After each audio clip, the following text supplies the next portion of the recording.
Good morning guys. তো আজকে হচ্ছে সরস্বতী পুজো আর আমি ঘুম থেকে উঠলাম। তোমরা আমার চোখ দেখে বুঝতেই পারবে যে আমি জাস্ট কিছুক্ষণ ঘুম থেকে উঠেছি।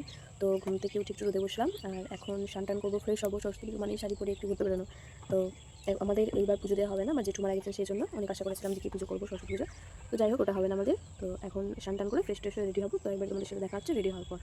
সো গাইজ, আমার দিকে স্নান করা হয়ে গেছে। স্নান করে আমি শাড়িও পরে নিয়েছি। এই যে এই শাড়িটা আছে পরবো, পুরোভাবে পুরো উপর থেকে নিচ অব্দি পুরো একবারে রেডি হয়ে দেখাবো এতটাই। তো একটা দুঃখের কারণ, যে ব্লাউজটা আমি যেটা নিয়েছি ওটা আমি দিয়েছিলাম ভিডিও অনলাইনে নিয়েছি মিশো থেকে, ফিটিংস করাতে দিয়েছিলাম, কিন্তু অফসোস যে এটা লুজ করে দিয়েছে, ঠিকমতো ফিটিংস হয়নি, হাতটা ঠিকমতো ফিটিংস হয়নি। তো যাই হোক, আমাকে এখন এটাই করে চালাতে হবে। খুব কিন্তু রাগ হচ্ছে আমার, সেই ফিটিংস হয়নি, কমফোর্টেবল না হলে একটা যেমন মনে হয়। তো ঠিক আছে, চালিয়ে নেবো এখন আজকেকার মতো। তো এখন আমি সান্টান হয়ে গেছে, চুলটা মুছে রেডি হবো। তো একবারে রেডি হয়ে তোমাদের সাথে দেখা করছি আমি। কিছুক্ষণের মধ্যে বেরিয়ে যাবো, টাইম হয়ে গেছে এখন 12টা বেশি এসছে, 11টা 11 বাজে। তো একেবারে দেখা হচ্ছে রেডি হওয়ার পর। টাটা।